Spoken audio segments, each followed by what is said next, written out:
des championnats du monde.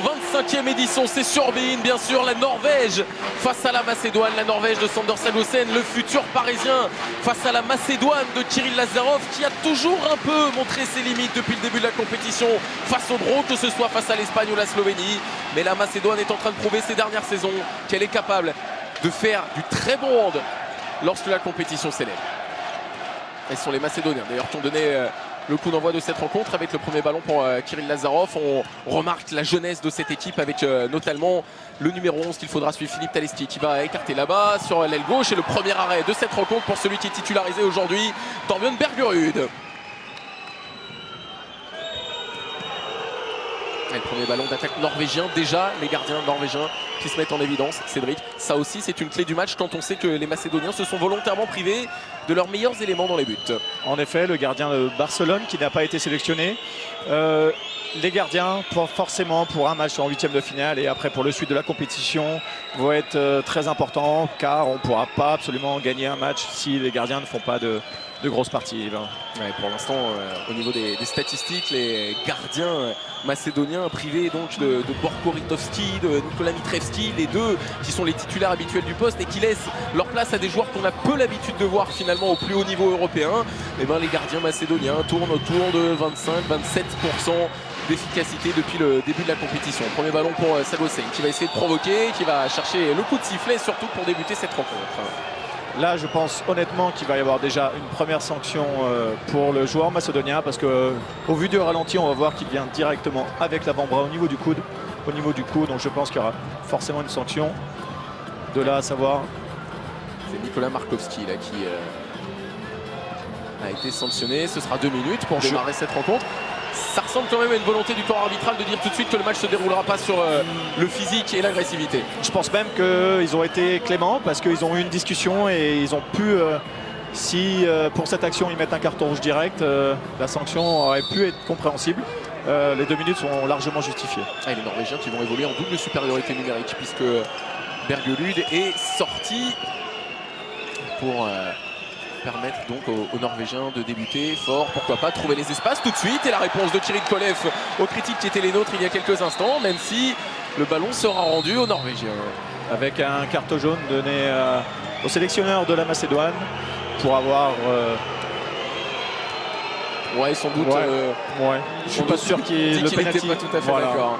Il a un petit peu râlé, mais je pense qu'il avait raison pour le coup. Sander Sagosen.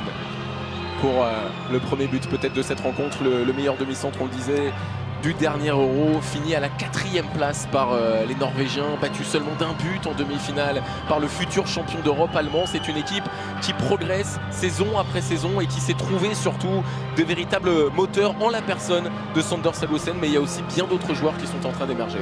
Évidemment, on a des joueurs qui jouent à plus haut niveau depuis des années, et c'est vrai que quand on a la chance d'avoir un joueur comme Sander Sagosen dans son équipe, on lui donne énormément d'importance, et c'est pour ça d'ailleurs qu'il a signé déjà depuis 1 an au Paris Saint-Germain. Et à 21 ans, c'est lui véritablement le patron de cette équipe qui va aller défier Kirill Kolev dans quelques instants pour le premier but peut-être de cette rencontre. On n'a pas traîné à tirer profit de cette double supériorité numérique.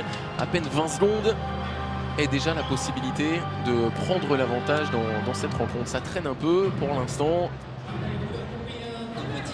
avec un souci à la table de marque. Ça arrive, on rappelle que c'est l'entrée en lice d'Albertville dans cette compétition. Premier match ici dans cette terre de hand. On sait qu'il y a beaucoup d'attentes, véritablement toute une région qui s'est mobilisée pour modifier cette halle olympique et pour réussir ce passage des meilleurs handballeurs de la planète en Savoie. C'est sûr, la halle d'Albertville avait l'habitude de recevoir Chambéry pour les matchs de Ligue des Champions avant que le phare ne soit bâti, et là ils ont vraiment refait toute la salle. Je n'arrive vraiment même pas à la reconnaître pour être honnête.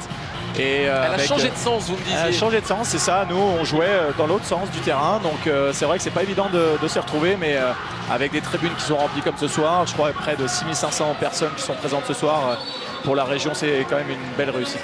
On attend quasiment 20 000 spectateurs pour les 3 rencontres prévues ici. Sagosen face à Kolev pour le premier jet de 7 mètres, réussi l'ouverture du score dans cette rencontre.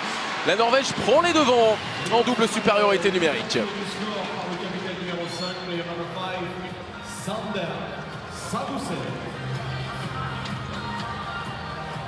Alors ça va être intéressant bien sûr de voir comment les Macédoniens fonctionnent en infériorité numérique. Sortie bien évidemment de Kolev pour équilibrer la balance numérique sur ce ballon d'attaque, ce ballon d'égalisation. Avec Kirill Lazarov bien évidemment qui a énormément de responsabilités. On pense à lui, on pense à un autre joueur qu'on a bien connu dans le championnat de France, José Georgievski. Sur l'aile droite, Lazarov pour l'instant il est bien pris, défense agressive, il réussit à lâcher son ballon et c'est Philippe Taleski là, qui s'est essayé sans grand danger pour la défense norvégienne. Il tente de jouer vite et de mettre de la vitesse, c'est bien fait pour aller trouver sur l'aile droite. Kirill Kolev encore une fois, il n'a pas de chance pour l'instant. Kirill Kolev, il est présent. Il est présent, mais je pense qu'il siffle un penalty parce que le numéro 26 macédonien, l'ailier gauche, après la percussion est venu finir sa course en zone par terre et voilà, gêne le tir de l'ailier. Je pense que c'est pour ça qu'il est, parce que l'ailier n'est pas touché. C'est pour ça que je pense que les arbitres sifflent penalty. Ouais, c'est Oilevski en l'occurrence qui a été sanctionné et Sander Sagosen pour la deuxième fois déjà de cette rencontre face à Kirill Kolev. Alors il peut être en confiance Kolev, mais ça va pas suffire si à chaque fois il se retrouve face à Sagosen à 7 mètres. Pour l'instant il est parfait dans le jeu Kolev. Sur penalty c'est plus compliqué.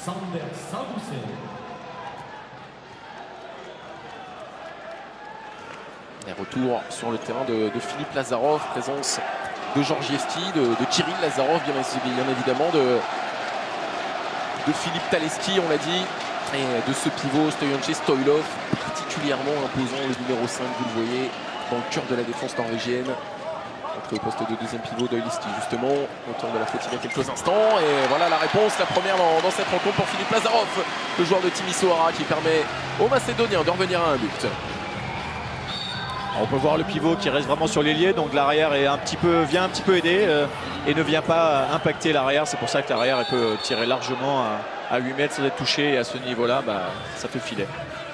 Il y a un duel psychologique assez intéressant là, entre le corps arbitral et le banc macédonien. Déjà, dès le début de cette rencontre, le banc macédonien particulièrement véhément autour de son sélectionneur, Lino Tchervar bien sûr. Sagosen qui s'essaye, Sagosen 3 sur 3 pour lui dans cette rencontre, et déjà c'est lui pour l'instant qui porte la Norvège à 100% d'efficacité.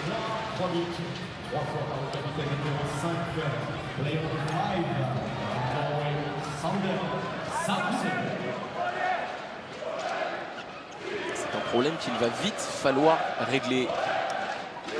C'est vrai que si on laisse Sagosen comme ça rentrer dans les 9 mètres et ne pas être impacté, il va en marquer un paquet, je pense. La bonne réponse là au poste de pivot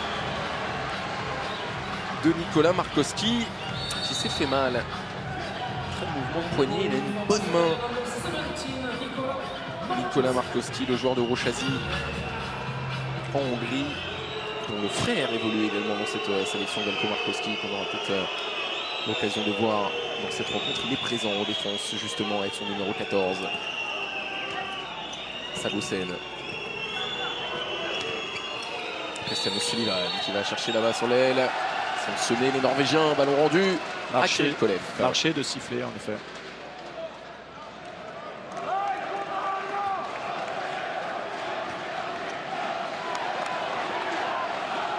Christian Berger qu'on a vu accroupi, analysant les faits et gestes de ces joueurs de la défense macédonienne. Kirill Lazarov, on l'a pas encore vu tenter sa chance pour l'instant dans cette rencontre. Kirill Lazarov, en fait, c'est un énorme artificier qui prend énormément de tirs. Il a trouvé Stoilov là, au poste de pivot. Stoilov au sol, ballon toujours macédonien. Et pour l'instant, Kirill Lazarov, à chaque fois qu'il met un pied vers les 9 mètres, il y a toujours un Norvégien qui sort pour l'impacter. Et quand c'est pas la défense, c'est le gardien, bien évidemment, avec Torbjörn Bergerud qui sort son deuxième arrêt du match déjà. À 50% pour l'instant, et ça aussi c'est très bien fait. Cette fois-ci Kirill Kolev n'est pas à la parade, il ne peut pas l'être tout le temps face à Christian Bjørnsen, en l'occurrence l'ancien de Kristianstad.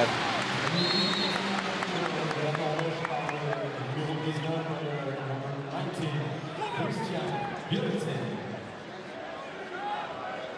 il est là Bjørnsen, le joueur de Wetzlar qui a retrouvé l'un de ses coéquipiers dans cette équipe, en l'occurrence Filip Mirkulovski, dans cette équipe macédonienne. Les deux évoluent ensemble en club. On les a vus longuement échanger d'ailleurs avant la rencontre, au moment du début de l'échauffement, avec quelques sourires qui ont laissé place ensuite à beaucoup plus de pression et de crispation. Là, on voit vraiment l'équipe de la Macédoine qui cherche à chaque attaque son pivot, qui gagne un petit peu les duels de par son gabarit qui est très impressionnant. Je crois qu'il fait plus de 110 ou 115 kilos. 110 tout pile. Voilà, 110 tout pile. 1m92, 110 kilos. Un beau bébé. Ça l'a pas empêché d'être au cœur Stoilov il y a quelques mois maintenant d'une drôle d'affaire pour un selfie refusé, s'être fait littéralement agresser, tabassé même par 4 supposés fans. C'est quand même bizarre de refuser un selfie, ça veut dire qu'a priori si on le demande on aime bien le joueur en question, derrière ça se finit par un tabassage en règle. Stoilov là qui était présent à 2 doigts de récupérer ce ballon, qui sera toujours dans les mains macédoniennes, et le duo d'arbitres laiton qui rend le ballon à Stoilov et ses coéquipiers.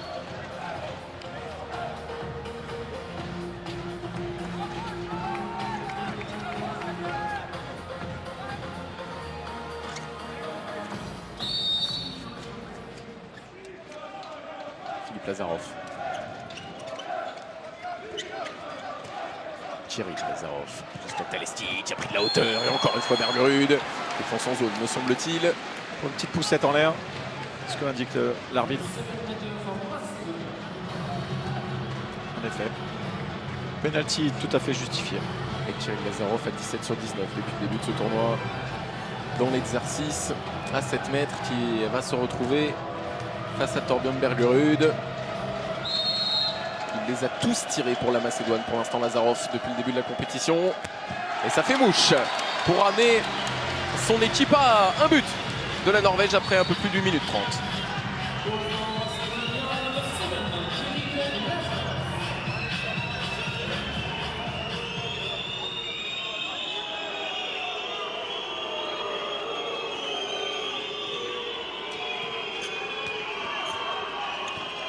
Sullivan qui attend ce ballon, il ne sera pas servi par Salusen qui tente d'alerter là-bas directement sur l'aile Manu Sjöndal.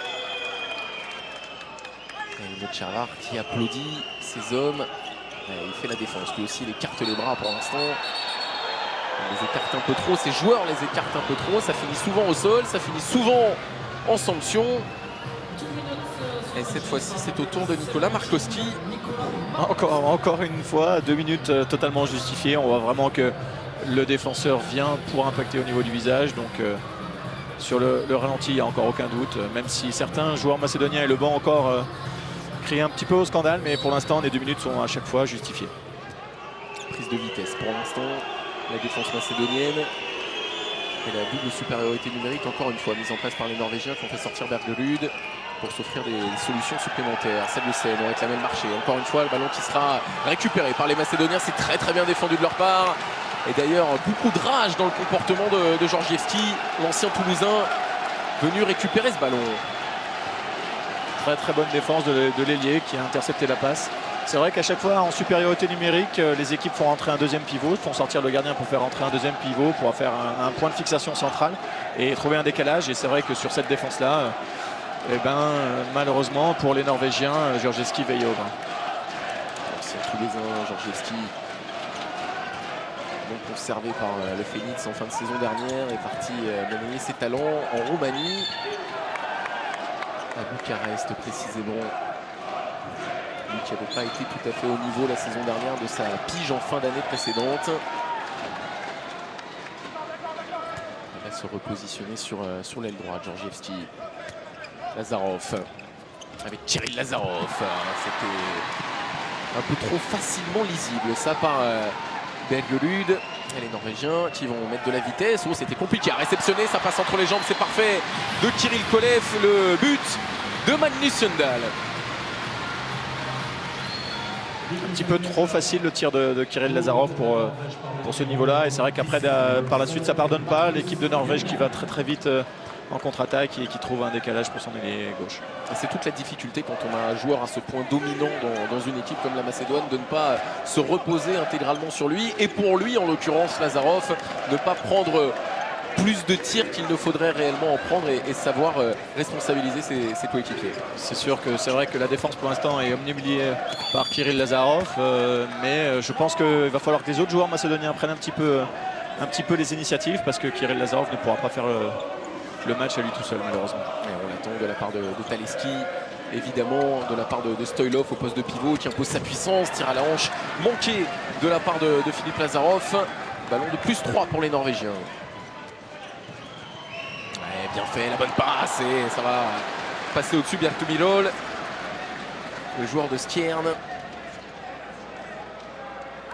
On peut voir vraiment là la différence de jeu entre la Macédoine qui fait des shoots après des actions qu'individuelles. Voilà, le jeu collectif pour l'instant n'est pas présent. Il cherche soit le pivot, soit des shoots à 9 mètres en se lançant tout seul. Alors que la Norvège joue vraiment plus dans la continuité, jeu en lecture pour trouver ses ailiers ou son pivot. Taleski avec Lazarov. Cette fois-ci, il a réussi à passer le rideau défensif. Et Torbjørn Bergerud pour son deuxième but de la rencontre. Kirill Lazarov, il le sait, s'il veut être meilleur buteur de ces championnats du monde, il lui faut en inscrire quelques-uns. Il a une petite dizaine de buts pour l'instant d'avance sur ses poursuivants. Lazarov, le voilà encore une fois, bien pris, on est monté haut. Taleski qui trouve la faille lui encore en prenant à contre-pied Bergerud. Et voilà la Macédoine de nouveau à hauteur. Et la constance, pour l'instant, la constante dans les rangs norvégiens, c'est d'essayer de mettre de la vitesse en empêchant le repli défensif des Macédoniens. Et encore une fois un arrêt, mais malheureusement, je crois que les arbitres ont sifflé encore une fois penalty pour une défense en zone de l'ailier.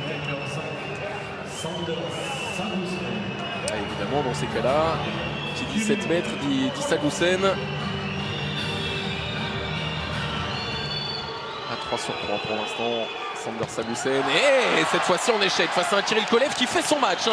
On en parlait, les absences de gardiens qui pouvaient coûter cher à la Macédoine à cause de quelques incompatibilités d'humeur entre Lino Tchervar et ses portiers habituels. Et pour l'instant, Kirill Kolev est en train de faire le travail. Et comme on est en confiance, on le fait sortir pour profiter d'une situation de supériorité numérique.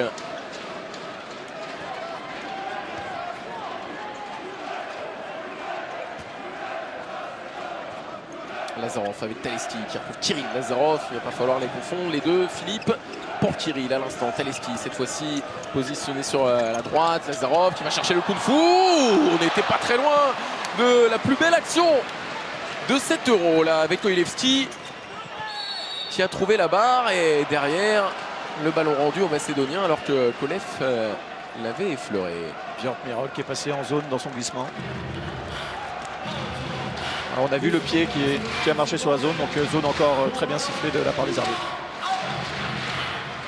En tout cas, ils sont en train de nous prouver, les Macédoniens, que match il y aura tout au long de cette heure de jeu. C'est une certitude. Même s'ils nous ont un peu déçus, il faut bien le dire, pendant la phase de poule, en étant constamment limités face à des équipes de plus gros calibre comme l'Espagne, comme la Slovénie, en ne réussissant qu'obtenir le match nul face à l'Islande. Ils sont là, présents, ils ont noté ce rendez-vous, évidemment. Et ils viennent buter cette fois-ci, encore une fois, sur un Bergerud qui est assez parfait, il faut bien le dire, dans son but. Ouais, ça c'est surpuissant. Et ça fonctionne bien évidemment pour Tønnesen. Alors encore une fois que la Macédoine a perdu un ballon, on raté un shoot, on peut voir que la Norvège va très très vite vers le but adverse et la plupart du temps ça fait mouche. Le plus court c'est la ligne droite et les Norvégiens l'ont bien compris.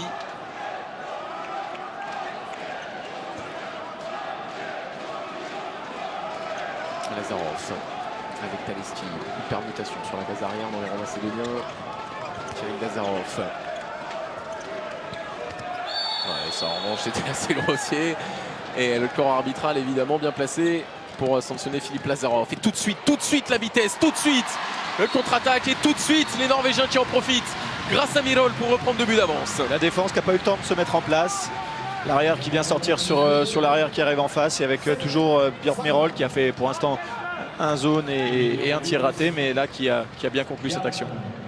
L'ancien de Rhein-Neckar pour l'instant. Dans cette rencontre assez efficace à son poste de pivot. Taleski avec Brodriski. Georgievski qui retrouve Lazarov. On essaye toujours de profiter de ces situations mises en place par Lino Tchervar avec un joueur de plus en phase offensive. Le ballon qui sera perdu mais rendu aux Macédoniens. Ainsi on a décidé le duo letton de cette rencontre. Markowski en l'occurrence avait le ballon dans les mains. Talesti qui arme, lui dont on dit qu'il est le futur véritablement du handball macédonien. Pour l'instant en échec face à un Bergerud à 40%. Girol derrière lui.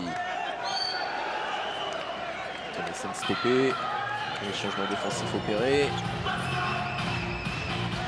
Changement offensif également avec le retour de Sagosen sur le terrain.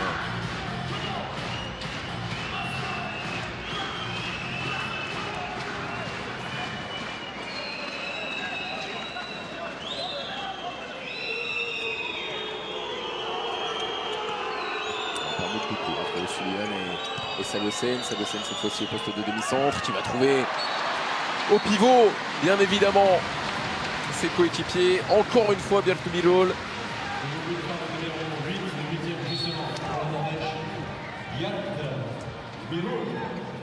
Et alors qu'ils étaient revenus dans le match, qu'ils avaient effacé un débours de 2 buts, les Macédoniens se retrouvent de nouveau à -3 en profitant, il faut bien le dire, extrêmement mal des situations mises en place par Lino Tchervar de supériorité numérique avec des ballons perdus au poste de pivot. Stoilov cette fois-ci qui trouve le chemin et qui vient trouver Bergerud. La puissance de Stoilov est une arme dont les Macédoniens doivent absolument se servir. Pour l'équipe de Norvège, 2 minutes pour la première fois de Tonesen. Il y avait de quoi ce bras qui arrache le coup de Stoilov. Et la Norvège qui va jouer qu'à 5 joueurs. C'est assez rare maintenant à l'heure actuelle pour le signaler. Bergerud qui est resté dans son but. Il y a 2 buts d'avance aussi. Il y a quoi s'alarmer. Il faut gérer cette infériorité numérique. Ne pas se précipiter. Et aller peut-être au bout du bras levé. Les arbitres lettons, Sagosen. Avec Christian Sullivan, le joueur d'origine britannique, qui retrouve Sagosen, qui ne cadre pas. Qui parlait de prendre son temps, et à l'inverse, c'est un petit peu de précipitation qui a condamné là les Norvégiens. Et à l'inverse, en revanche, les Macédoniens qui vont buter sur Bergerud en essayant de jouer vite pour le coup. C'est assez logique.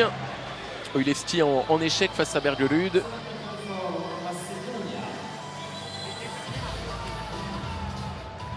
Là on voit la main gauche de Bjørnsen qui vient impacter sur la hanche du tireur. C'est vrai que ça c'est formalement interdit. Donc penalty encore logiquement sifflé.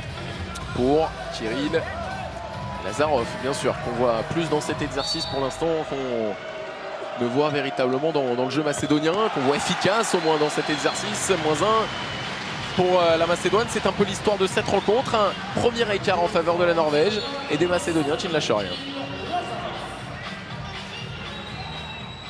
Avec la rentrée de Johansen Goran à l'aile gauche qui passe au demi-centre, voilà. Avec Sagosen toujours sur le terrain, c'est lui qui a le ballon maintenant, c'est lui qui prend ses responsabilités, c'est lui qu'on a vu notamment efficace face aux Bleus. Sander Sagosen dans un match qui était particulier pour le futur joueur du Paris Saint-Germain. Sander Sagosen avec Sullivan qui estime que ce ballon avait été touché. Il n'en a rien été. 62% d'efficacité au shoot pour l'instant pour les Norvégiens, 54 seulement pour la Macédoine. Différence d'un but qui s'explique peut-être là. Lazarov avec Talesti, la puissance de Talesti pour l'instant bien lu par Bergerud. Gardien norvégien qui est vraiment présent pour cette première partie de ce match. Et c'est aussi pour ça que la Norvège est devant. Et c'est aussi pour ça, pour rebondir sur ce que vous dites, Cédric Koule-Erevik, le portier d'Aix, n'est plus dans ce groupe. On a décidé de renforcer dans le champ de la part de Christian Berleux en laissant le portier d'Aix qui a connu énormément de difficultés. On s'en souvient en début de saison avec notamment une blessure à l'œil, en le laissant 17e pour cette fin de tournoi pour les Norvégiens ou de Erevik. En revanche, toujours avec le groupe importantissime, explique Christian Berleux depuis plusieurs saisons auprès de ces hommes et de cette équipe jeune, hein, 26 ans de moyenne d'âge. Là, il y a un duel de mastodonte entre Stoilov d'un côté et Joachim Ikelud de l'autre.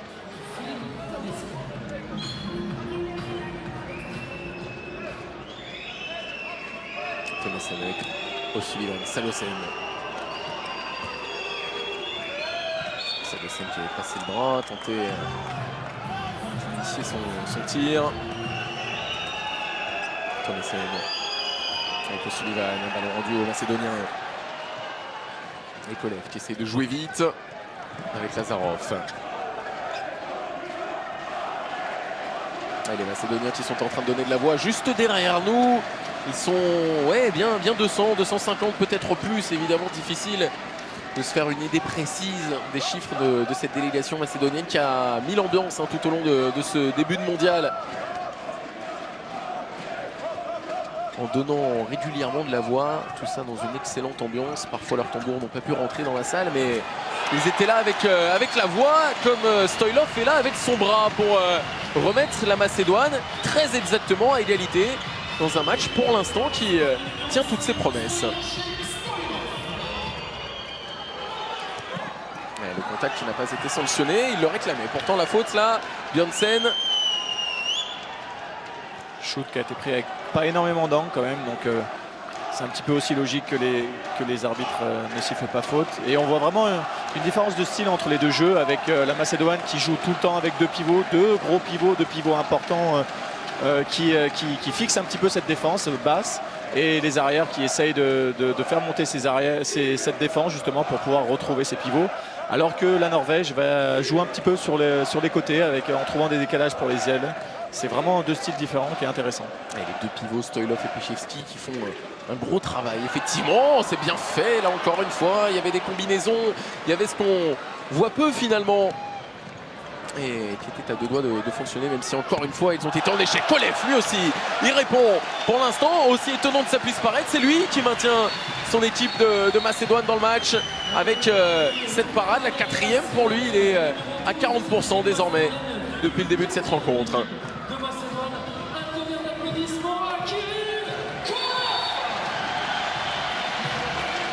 Le speaker de Chambéry. C'est ça, les deux speakers de Chambéry, c'est pour ça que leurs voix me sont familières. Qui a demandé au public d'ovationner Kirill Kolev. Pour l'instant, il laisse sur le banc son remplaçant, Trajkovski. Il s'est blessé Stoilov, là, me semble-t-il, il s'est touché au genou en tout cas. Laissé cette tête un peu fort, il a l'air d'avoir mal. Genou contre genou, j'ai l'impression, avec Magnus Bjørnerud, le joueur de Minden. Paleski, Lazarov, Bobrovski. Lazarov qui déclenche et qui prend un contre-pied. Torbjørn Bergelud, et la Macédoine est devant, Cédric. Pour la première fois du match. Mais pour la première fois du match, ils sont devant.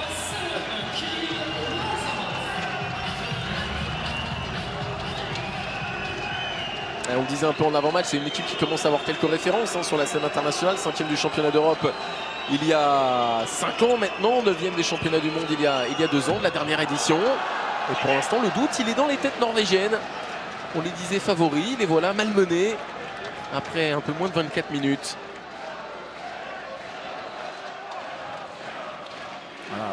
Kirill Lazarov qui, s'il met un pied dans les 9 mètres et n'est pas vraiment touché au moment du shoot, il a une palette et une gamme de shoot qui est vraiment très intéressante, et tous les gardiens malheureusement, même s'ils font beaucoup d'études vidéo, il peut toucher les 4 coins du but, donc c'est toujours très difficile de pouvoir faire des arrêts sur lui à cette distance-là. Attends, demandé par la Norvège, et une question, Cédric, elle est toute simple. La Norvège était donnée largement favorite de cette rencontre. La Norvège est en difficulté. Est-ce qu'il y a des choses à changer déjà après 20 minutes? Des choses dans ce jeu, je ne sais pas. Il y a eu beaucoup aussi d'échecs sur certaines montées de balles, avec notamment des échecs au niveau du pivot. Alors à l'aile, on a vu, c'est vrai que si on commence à faire briller un gardien qui est peu connu pour nous, ça va être aussi par la suite très difficile de s'adapter aussi, parce qu'on ne le connaît pas vraiment. Donc il va falloir qu'il mette un petit peu plus d'impact aussi en défense, parce qu'avec ces deux pivots, la Macédoine fixe longtemps, voilà, fait déjouer un petit peu la défense en faisant des points de fixation à gauche et à droite, et en trouvant après des solutions, soit avec Kirill Lazarov de loin, soit par l'intermédiaire de ces deux pivots. Kolev, vous en avez parlé, pour l'instant en réussite, portier longiligne. Et et qui à chaque fois prend place sur le banc sur les ballons d'attaque macédoniens. C'est aussi une donne à laquelle il faut savoir s'adapter pour les Norvégiens. Une donne qui est une constante pour l'instant depuis le début du match. Bobrovsky qui va trouver Georgievski et voilà Bergerud. C'est aussi pour ça qu'il est important et Kolev la réponse de l'autre côté. Georgievski qui reste sur 2 échecs. Sur le premier, celui avec le Kung Fu qui a été tenté, double Kung Fu. Pour ma part, je pense que Georgievski a dû regarder devant lui. C'est vrai qu'il a eu un angle qui était très important, mais malheureusement il voulait annoncer, la combinaison était annoncée, donc il a essayé de faire le double Kung Fu. Et là, encore un shoot qui a été mal interprété par lui et un très bel arrêt du gardien norvégien. Un peu plus de 5 minutes encore à jouer dans cette première période. Ballon de plus 2 pour les Macédoniens.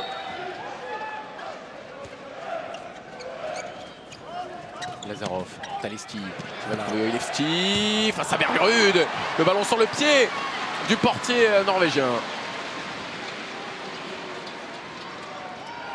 Ça sont des ballons qui coûtent cher quand même, avec des situations de tir qui sont bon, pas faciles bien sûr, mais qui sont largement à la portée de joueurs de ce talent. Et dans la foulée, les Macédoniens, eux, partent en gain, réussissent à revenir. Voilà, c'est un angle qui est vraiment important pour un ailier à ce niveau-là. Et c'est vrai que quand on trouve une solution comme ça, buter contre les gardiens adverses, c'est vraiment pas très encourageant pour la suite. Et ça peut plomber un petit peu les esprits des Macédoniens. Et sur les ailes, pour l'instant, si j'écoute bien ce que vous dites, Cédric, les Macédoniens légèrement en difficulté. En difficulté parce qu'ils ont des occasions qui sont assez franches. Voilà, là je pense qu'on peut encore trouver une solution soit dans les intérieurs, soit sur les extérieurs, parce qu'on a, avec des points de fixation qui sont importants et centraux, on a voilà, les Macédoniens qui cherchent à faire sortir un défenseur central pour pouvoir après trouver des solutions. Et si malheureusement ces solutions on ne les transforme pas en but, et ben ça va peut-être un petit peu être problématique pour eux. Lazarov sur le poteau. Alors que Bergerud, me semble-t-il, était battu. La remontée de balle rapide des Norvégiens, évidemment. Alors qu'on n'a pas hésité à faire faute. La Taleski, ce sera 2 minutes, évidemment. Faute assez grossière de la part de Taleski. J'ai eu l'impression qu'il... Bizarrement, moi je suis pas forcément d'accord. À droite, pas d'accord. On va voir au ralenti, mais voilà, c'est une petite poussette qui est pas... Ouais, non. Le geste y est, en effet, le geste y est. Et même si l'impact Björk Mirol en a connu des plus importants, je pense pas que ça m'aurait mis 2 minutes. Mais c'est vrai que le geste est là et les arbitres ont sanctionné de la manière un petit peu logique au vu du geste. La volonté en tout cas de casser l'offensive norvégienne, sanctionnée lourdement par le corps arbitral. Sander Sagosen, il aurait peut-être pu tenter sa chance. Il a préféré la jouer collectif. Avec le bras levé par les arbitres.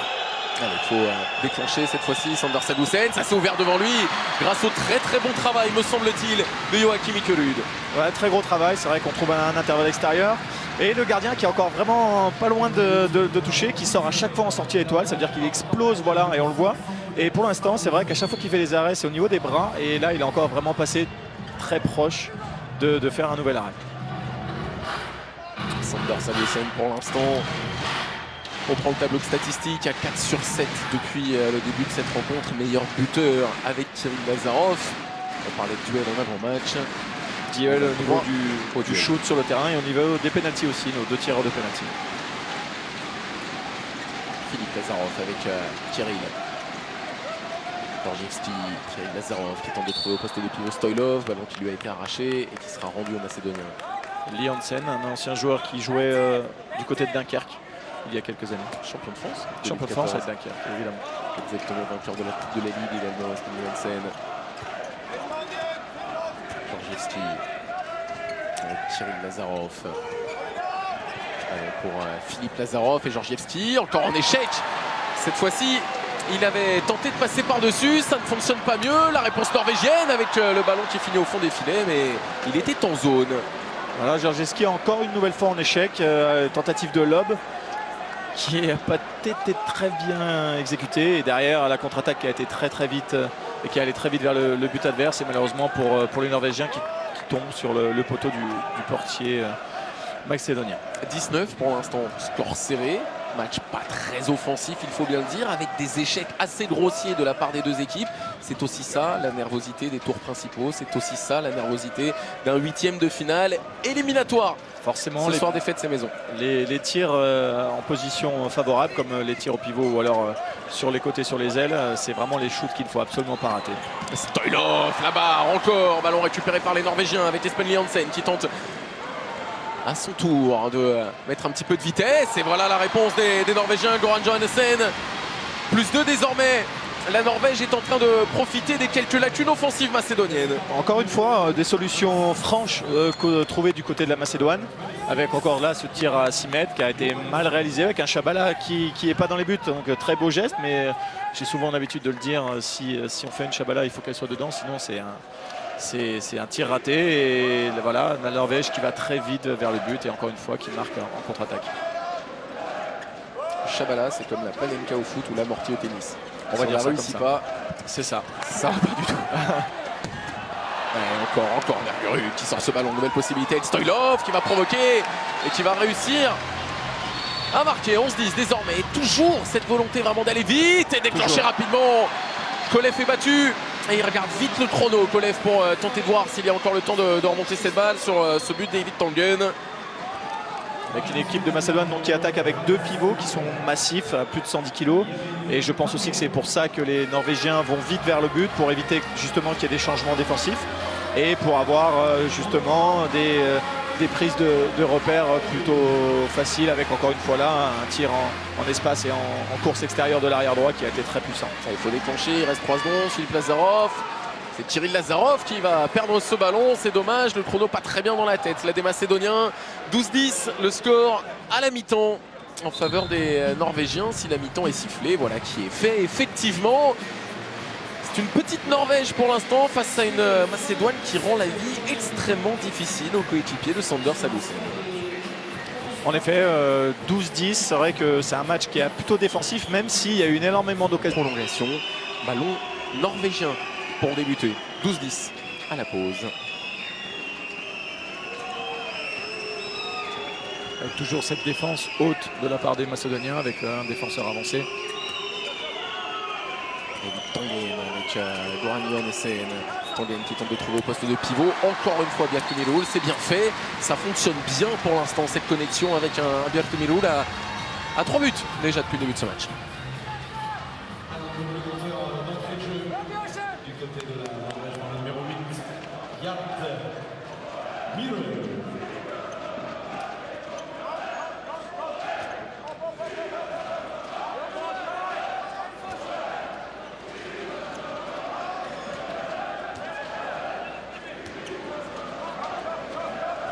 Persévère avec un joueur de plus sur le terrain sur ces phases offensives.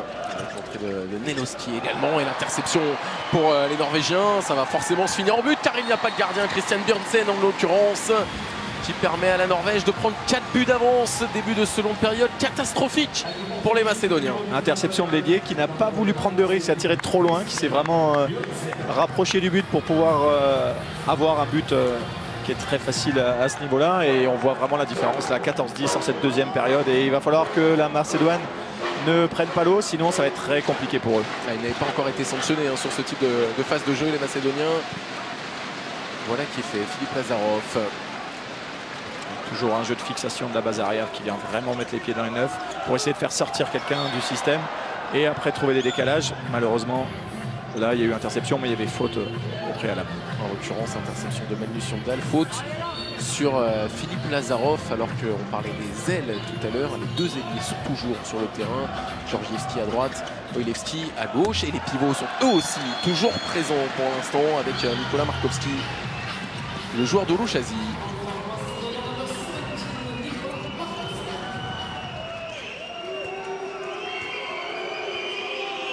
Kirill Kolev toujours présent dans les buts macédoniens. Voilà, les Norvégiens qui sortent à 2 défenseurs sur le demi-centre avec forcément de l'espace qui est libéré pour le pivot en dessous, et on trouve encore une occasion très facile pour la Macédoine.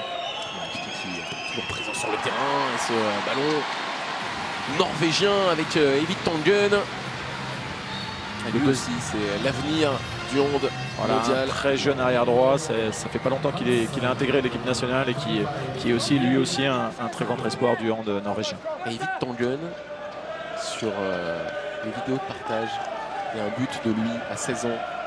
Un jet de 7 mètres à 2 mains tiré de manière complètement exceptionnelle. C'est l'une des vidéos buzz de l'histoire récente du handball et des championnats du monde junior. Et encore une fois, les Macédoniens qui sont interceptés. C'est étonnant comme cette phase de jeu, on ne l'avait jamais vu pendant les 30 premières minutes. Et d'un coup, ils explosent. C'est la deuxième interception qui sanctionne. C'est la troisième déjà depuis le retour des vestiaires. Alors je pense qu'il doit y avoir eu une petite modification du schéma défensif au niveau des Norvégiens, parce qu'on fait la même chose du côté de la Macédoine, donc on fixe au niveau secteur central avec nos deux pivots et on trouvait des décalages. Et là on a dû demander à nos ailiers de plutôt anticiper sur cette passe demi-centre arrière pour intercepter et justement essayer d'empêcher ces décalages-là, et pour l'instant ça fonctionne plutôt très bien. Puisqu'on est passé d'un écart de +2 à un écart de +5 en faveur de la Norvège, qui est en train de s'offrir pour l'instant une deuxième période beaucoup plus tranquille, beaucoup plus sereine.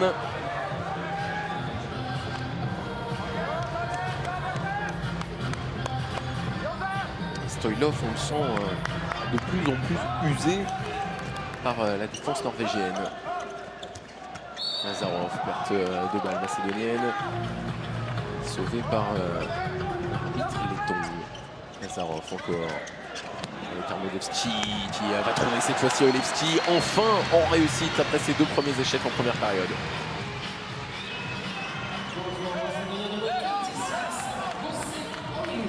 Stoilov qui sort rapidement sur ce ballon qui sera rendu à la Norvège et qui permet le retour de Markowski.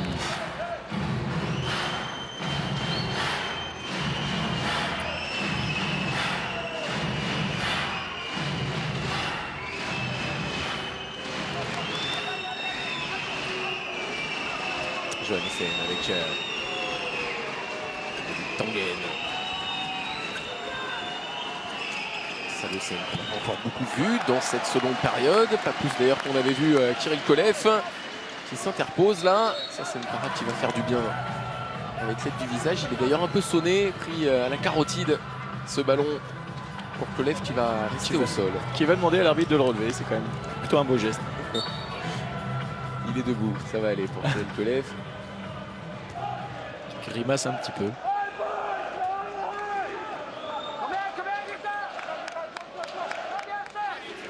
Arnodowski qui a remplacé dans le groupe macédonien Dejan Manaskov, qu'on avait beaucoup vu pourtant durant la première phase, le fils de Pépi, ancien meilleur buteur du championnat de France en 1993. Passage en force logiquement sifflé par les arbitres. De suite la montée de balle norvégienne. Avec Salusen qui va trouver Tangen. Tangen avec sur l'aile en revanche, là où ça fonctionne très très bien pour l'instant depuis le début du match par Christian Bjørnsen pour les Norvégiens. Très joli shoot. Il va fixer le gardien, il voit qu'il écarte les jambes pour aller couper la trajectoire au deuxième poteau et qui lui glisse sous la jambe ce but. Voilà, +5 pour la Norvège. La Norvège pour l'instant qui fait un petit peu la course au sol lors de cette deuxième mi-temps. Et pour l'instant, tableau de marque plutôt bien réparti chez les Norvégiens avec Salusen à 4 buts, Mirol à 3, Bjørnsen à 3 également, Tangen à 3 aussi. Et la réponse de l'autre côté, signé Drogriski pour son premier but du match. Le joueur du Metalurg Skopje. Et la réponse dans la foulée, bien évidemment, la puissance de Goran Johannessen.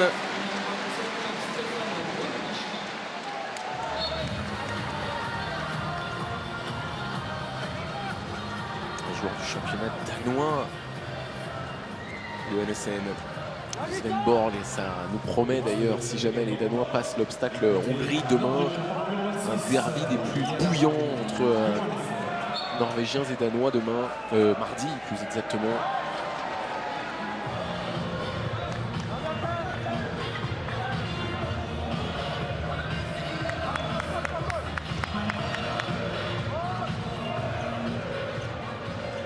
Lazarov, Drogriski,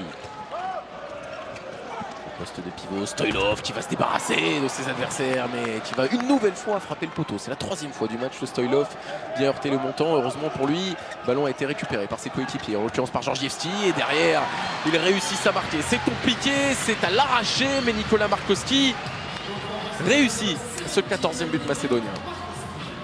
Encore une fois, on voit vraiment l'importance de Kirill Lazarov. Parce que tous les ballons, quasiment tous les ballons qui arrivent au poste de pivot sont distillés par Kirill Lazarov.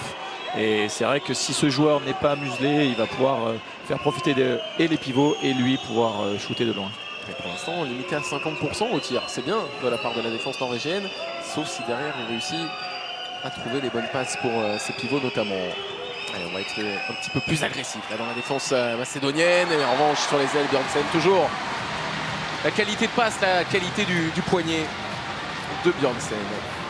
Très bonne fixation, on voit un décalage qui est effectué et après un très bon shoot que l'on appelle un peu une chabala au-dessus de la tête et des bras du gardien macédonien.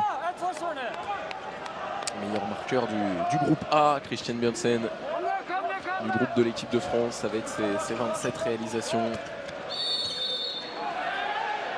Lazarov sanctionné, ballon vite récupéré par les Norvégiens. Il y aura but de Bjørnsen alors que toute l'équipe macédonienne s'était stoppée avec Stoilov notamment qui réclamait un arrêt de jeu.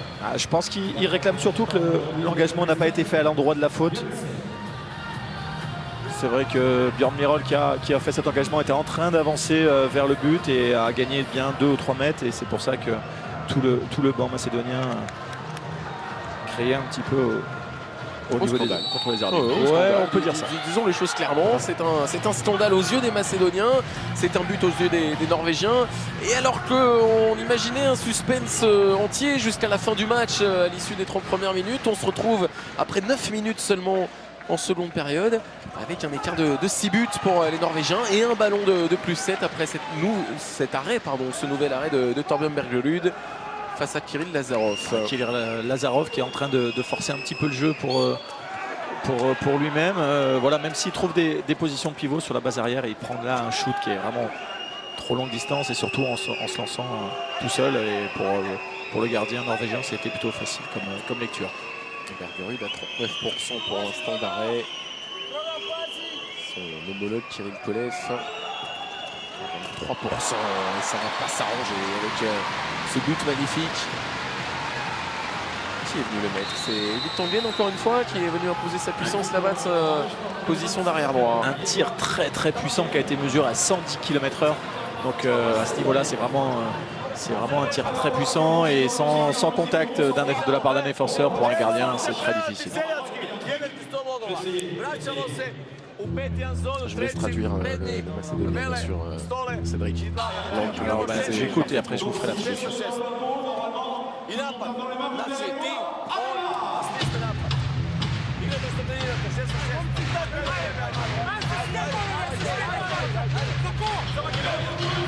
Allez, y croire encore. Y croire toujours. Ce sont peut-être les dernières minutes de la Macédoine dans ce championnat du monde qui subissent un éclat dans cette seconde période. 9-4 pour l'instant sur la durée de cette deuxième mi-temps en faveur de la Norvège. Et des solutions tactiques pour l'instant qui ne sont pas nombreuses pour Ino Charva. Même si Oilevski a enfin réussi à trouver un petit peu de réussite. Ouais, ça passe très crack pour Bergerud sous la barre là. Ouais, il doit être à 2 mètres. Il passe tout pile. Bon, pas grand chose. Allez, retour de Talestic, on a moins vu durant cette seconde période. Rolowski. Avec changement aussi d'attaque de la part des Macédoniens avec le gardien qui est resté en place et donc qui joue avec un seul pivot. On a été sanctionné à de trop nombreuses reprises depuis le début de cette seconde période. Retour à un handball plus académique pour Charva et les siens. Stoilov. Lazarov, Stoilov qui a une position, qui a réussi à se faire un petit peu d'espace et qui réussit une nouvelle fois servi par Lazarov à tromper Bergerud.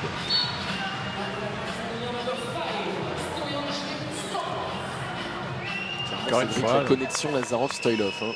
C'est ça, c'est vraiment Lazarov qui arrive vraiment bien à trouver ses pivots. À chaque fois qu'un défenseur norvégien sort du système, donc sort du système défensif mis en place par l'entraîneur, et ben on a des solutions qui s'ouvrent forcément derrière. Et pour un tel joueur comme Kirill Lazarov, avec une telle qualité de passe, c'est facile pour lui de trouver des pivots. La bonne passe et la superbe conclusion derrière de Manu Sjöndal. Là, on va pouvoir admirer un passage de bras extérieur avec une passe un petit peu dans le dos à enchaîner avec une petite lobe Chabala. C'est vraiment magnifique. C'est le scène à la passe. Et Manu Sjöndal donc à la conclusion. 3 sur 3 pour lui. À noter aussi le changement de gardien de la part des Macédoniens, avec Trajewski qui rentre à la place du gardien Kolev. Il n'a pas un CV beaucoup plus rempli que Thierry Kolev, Trajewski. Mais il faut essayer de changer, 22% seulement pour Kolev. Et on notera dans les rangs norvégiens que pour l'instant Yendal est le seul joueur à 100%, 3 sur 3 pour lui depuis le début de ce match. Trajewski avec Lazarov encore une fois qui trouve Taleski, qui n'arrive pas à passer le bras. Un jeu de la part de Macédoine qui est vraiment basé sur le milieu du terrain. C'est vrai que pour l'instant ils ne vont pas trop vers les extérieurs. Ils reviennent, toutes les fixations se reviennent dans le secteur central. Dąbrowski sur Bergerud, qui est bien placé. Il a connu des arrêts plus difficiles dans sa carrière, Bergerud. Tangen. Johannessen qui a servi Salussen. Johannessen encore avec Tangen peut-être. C'est finalement Salussen. On a noté la présence de Kirill Lazarov en défense. Numéro 2 en face de Sagosen, donc un bon duel en perspective. Le duel des stars, le duel attendu, le duel des buteurs, Tangen, bras levé, et on va chercher là-bas sur l'aile, c'est bien fait, encore une fois pour Magnus Yendal, encore une fois buteur, toujours à 100%, et même en difficulté, même sans solution, une passe parvient à faire la différence. Avec là pour ma part un petit problème de la part de Georgeski sur cette défense.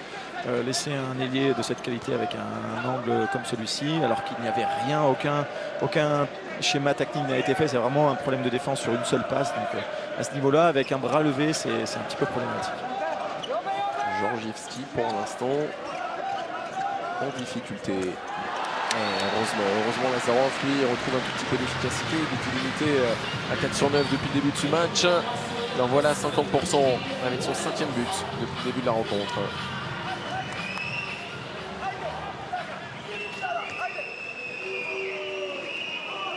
Et toujours cet écart de 7 buts en faveur des Norvégiens. Un peu plus d'un quart d'heure maintenant de la fin de ce match. Il va falloir faire une série pour la Macédoine. Série défensive, la faute sans doute, le but qui sera accordé. Magnus Yendal pour l'instant qui marche sur l'eau et qui vole très haut au-dessus de la Macédoine. Même si là au niveau de son shoot, il n'avait pas un bel appel, il n'a pas pu réussir à bien s'envoler. Par contre techniquement voilà, il a réussi à faire un gros coulette qui passe sous la jambe du gardien macédonien. Donc encore un shoot de très grande classe. 6 buts contre la France, Magnus Yendal, on s'en souvient. Dans ce qui était le choc de ce groupe A dans une halle XXL parfaitement remplie. Stoilov, on va le chercher forcément de plus en plus vu que ça fonctionne et vu qu'il n'y a pas grand chose qui fonctionne pour l'instant offensivement. C'est une valeur sûre Stoyanche Stoilov pour l'instant, le pivot de Vardar.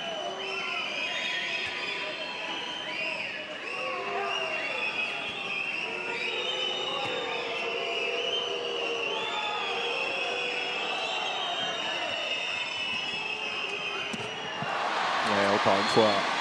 Pour l'instant, c'est un peu trop facile offensivement de la part des Norvégiens. Sagosen qui s'envole, il y a la puissance, il y a la précision. Son 5e but de la rencontre au-dessus du contre de Stoilov.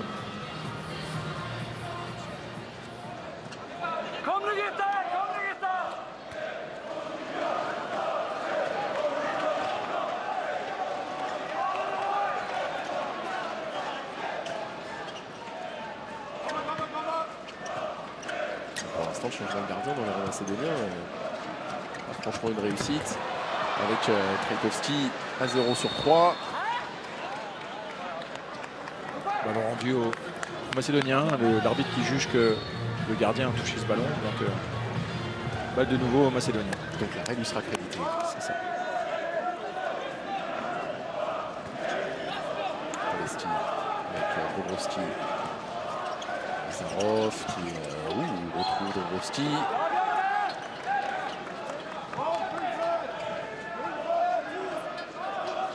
Pour l'instant, la difficulté évidemment des Macédoniens, c'est pas très étonnant de les voir aussi souffrir en seconde période. Et que le banc n'est pas aussi riche que le banc norvégien nécessairement. On voit Georgievski et Olevski qui sont en difficulté depuis le début du match, qui sont toujours présents sur le parquet. Allez, est-ce qu'on a toujours des supporters de la Norvège?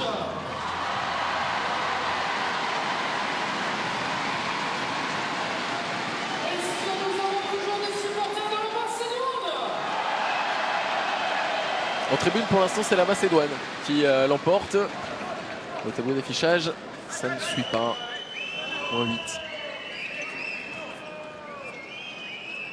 Et Sagosen pour mener le jeu des Norvégiens avec encore une fois Sven Jansen notamment, et au poste de pivot c'était Björn Myhrvold Avec l'entrée en tant qu'arrière gauche de Jansen, qui a une très grosse force de frappe. Donc vraiment à se méfier sur les tirs de loin.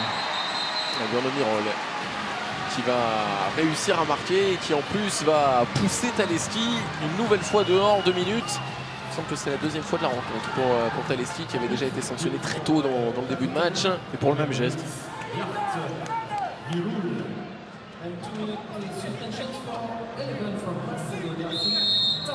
Ça va vraiment devenir très compliqué maintenant pour la Macédoine. Alors ça l'est déjà, hein. Ah ouais. Vraiment 9. À 13 minutes, on peut raconter des histoires, mais a priori... On a vu de belles remontées déjà dans le handball, mais là quand même ça va être très compliqué. Ouais, mais plus qu'un écart, là il y a une différence de niveau qui se fait ressentir clairement avec une Norvège qui a réussi à s'installer solidement aux commandes. Et des solutions offensives qui sont trop rares là, pour la Macédoine dans cette seconde période. 7 buts inscrits, voilà le 8e. Et c'est Georgievski qui vient d'inscrire. Ça va lui faire du bien, l'ancien Toulousain, lui qui était à 0 pour 3 pour l'instant depuis le début de cette rencontre. Mais c'est lui qui vient aider là son capitaine, Kirill Lazarov, face à Yondal.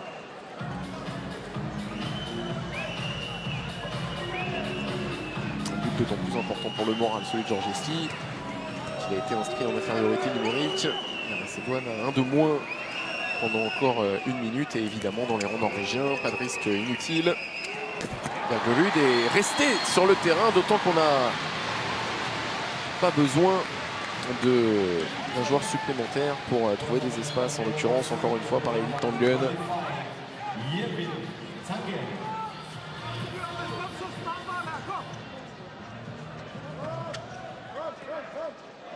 Drogowski avec un Kirill Lazarov qui a mis 5 buts pour l'instant, mais qu'on trouve quand même globalement un peu discret dans cette rencontre. Et voilà justement Kirill Lazarov avec Georgievski. Stoilov qui réclame le ballon au poste de pivot, qui bouge énormément. Il va être un peu balancé là, c'est d'ailleurs ce que siffle le corps arbitral. Solide mais dynamique, Stoilov, pour offrir des solutions à ses coéquipiers. Drogowski. Tir forcé là de Drogowski. Drogowski, je pense, qui est un petit peu tendre là pour le niveau. Il n'arrive pas à trouver de solution sur ses 1 contre 1. Il n'arrive pas à trouver de solution en course pour trouver un shoot. Il va y avoir forcément voilà, il joue arrêté, il vient tout seul faire son 1 contre 1. Il n'est pas très rapide au niveau de son 1 contre 1. Donc à ce niveau-là, je trouve que Kirill Lazarov est un petit peu seul sur la base arrière, malheureusement pour les Macédoniens. Et voilà justement Kirill Lazarov, on ne s'est pas compris avec Drogowski. Taleski repoussé encore une fois. Allez, il faut tenter sa chance. C'est Taleski qui a forcé. Il n'a trouvé que les filets derrière le but de Bergerud.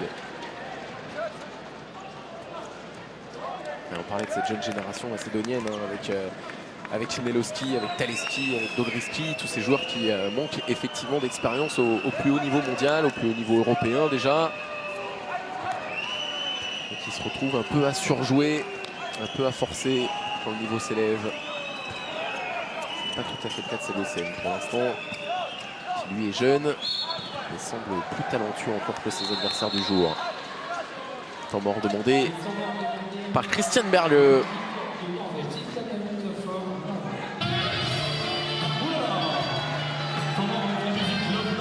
Ouais, musique Love Love derrière nous, dit le speaker de cette rencontre, speaker de Toulouse, speaker de Chambéry, speaker de Toulouse. C'est en fait tout le football français, tout le football, n'importe quoi, tout le hand.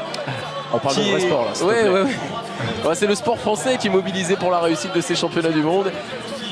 Et Siroc et Coulette s'embrassent sur les grands écrans qui sont dans cette halle olympique.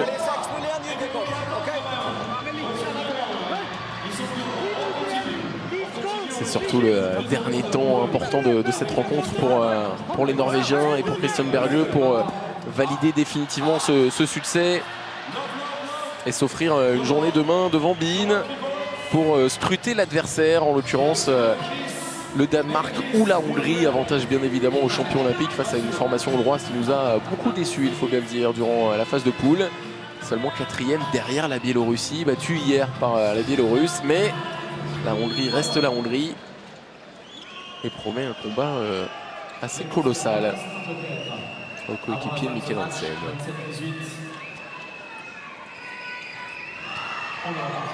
Taleski face à Sagosen. Il va écarter jusqu'à Espenli Hansen, la passe dans le dos. Sagosen. Tangen, il n'y a rien qui peut l'arrêter. C'est un tank pour l'instant. Un tank efficace. À 6 sur 7. Tangen, à chaque fois qu'il arrive dans les 9 mètres comme ça, en course, il a vraiment un gros bras. Et c'est vrai que là encore à 100 km/h, ce shoot qui a été mesuré. Et pour le gardien, si on ne met pas un petit peu d'opposition au niveau du contact sur cette défense, c'est vraiment très compliqué. La preuve qu'il est un peu abandonné par sa défense, Trajkovski pour l'instant, 0 sur 6. C'est aussi que les attaques norvégiennes ne sont pas très bien défendues par ses coéquipiers. Au poste de pivot, voilà qui va faire du bien. Pechevski, enfin on avait beaucoup trouvé Stoilov et un petit peu moins Zarko Pechevski, le pivot du Métalleur. Encore une passe délivrée par Kirill Lazarov. C'est vrai qu'il n'est pas forcément en réussite au niveau du shoot, mais en passe décisive, il en est déjà à 4. Et c'est vrai que leurs pivots pour la Macédoine peuvent le remercier pour l'instant. Espenli Hansen. Avec Erik Tangen, évidemment. Il a le bras chaud. Et voir le Midtjylland. Relevé déjà pour les Norvégiens. Le ballon qui n'est pas perdu. Sagosen qui ne va pas déclencher. Mais Erik Tangen, en revanche, lui, il va se lancer. Et voilà, enfin, un arrêt pour Trajkovski. Sur ce tir forcé, il faut bien le dire, David Tangen. On peut noter aussi le changement avec Georgeski qui est sorti sur son aile droite. Avec la rentrée théoriquement d'un arrière droit qui est Mikov, Vlatko Mikov, qui joue d'habitude arrière droit, mais vu que la Macédoine n'a qu'un seul ailier droit, et il est allé se positionner sur l'aile droite. Le joueur de Krems en Autriche, l'un des vétérans, l'un des leaders de cette équipe par son expérience, en l'occurrence Vlatko Mikov. Espenli Hansen. Oh, la passe parfaite d'Espenli Hansen pour aller trouver Mirol au poste de pivot. La connexion entre les deux hommes fonctionne à merveille.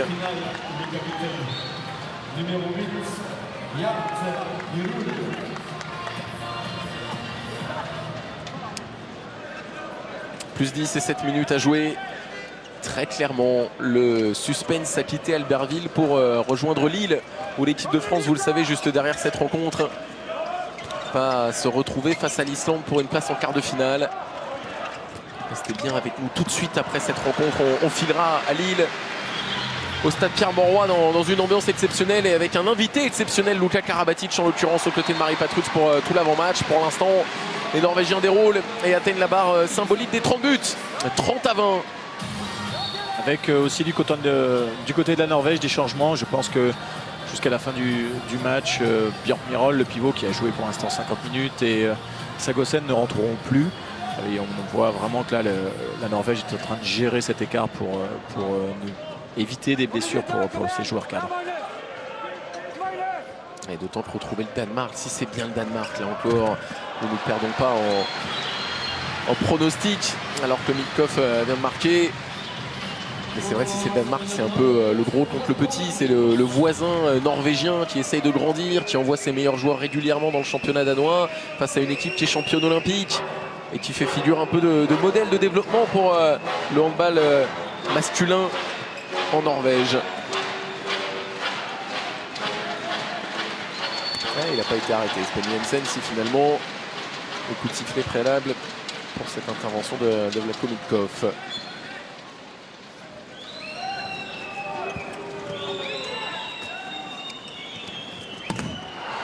Magnus Bellerud qu'on n'avait quasiment pas vu. C'est Magnus Rod Magnus Rod qui vient de rentrer à l'instant. À la place de Tangen, qui lui aussi tire très fort. Ils ont vraiment deux arrières droits qui sont des shooters de loin. Magnus Rod qui jouera à Flensburg la saison prochaine, le leader de la Bundesliga.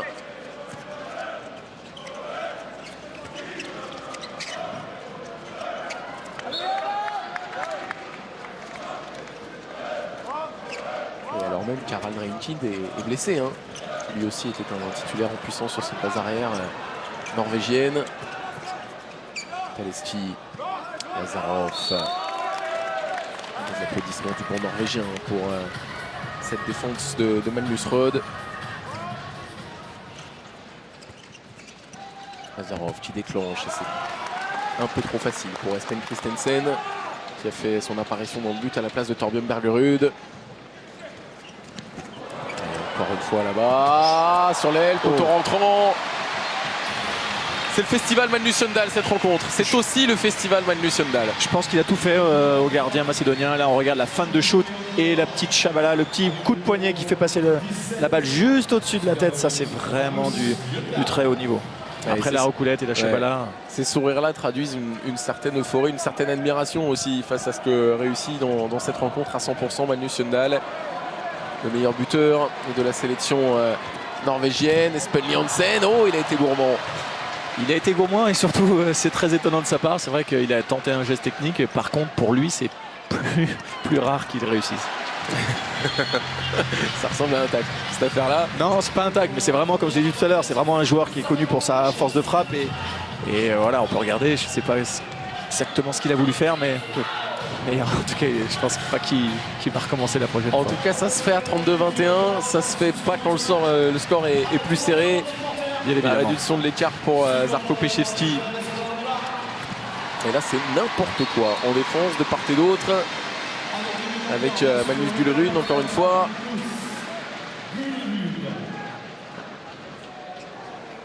Opération porte ouverte dans cette fin de match. Les 3 dernières minutes. Et on va pas vous mentir, certains spectateurs qui sont déjà en train de quitter la halle olympique pour se précipiter devant leur télé et devant Bein, bien sûr, pour le prochain match. Mitkov, lui, le match l'intéressera moins. Il sera probablement éliminé de ce mondial. Ça n'empêche pas de se mettre en valeur cette fin de rencontre.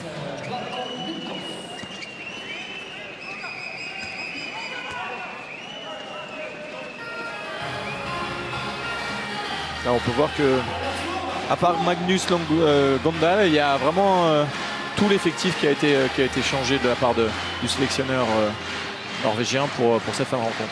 Alors question, puisqu'on attend de se projeter et que le suspense s'est évanoui, est-ce que cette Norvège-là peut venir troubler, inquiéter le Danemark, si c'est le Danemark encore, le champion olympique lors du quart de finale mardi?